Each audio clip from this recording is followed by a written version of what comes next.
right, thanks for watching. I know that was a little bit different than my normal video, but I really just wanted to show you some of the beautiful shots you can get with this probe lens instead of going on about the specifics about it. There's plenty of videos you can watch for that. This is an amazing lens. Real quick before you go, I'll show you my setup and show you the type of equipment I use to get shots like this. So check it out.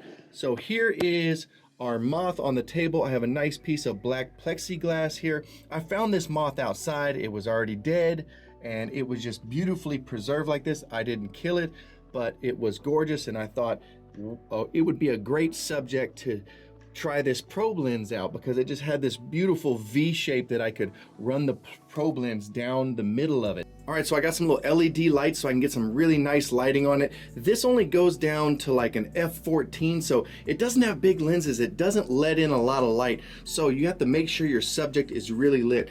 Even with that being said, I still had to crank this thing up, the ISO on this Sony a7 III, pretty drastically. So that's one of the great things about the Sony a7 III is you can bump that ISO up and you're not going to get a grainy shot, and you're going to need something like that when you're dealing with the low light that comes into a probe lens like this Laowa Probe Lens. I'm monitoring this on the Feel World 4K monitor here. I'll put a link below to all this stuff. And then my favorite stuff is this Edelkrone.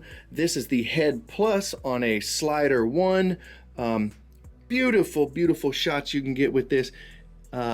This is one of the most fun lenses I've ever had. So I suggest, if you're interested in doing macro photography or you want to get some shots like you've never been able to get before, go to the links below, pick some of this equipment up. Super fun. See you on the next one. Make sure you subscribe, and thanks for watching.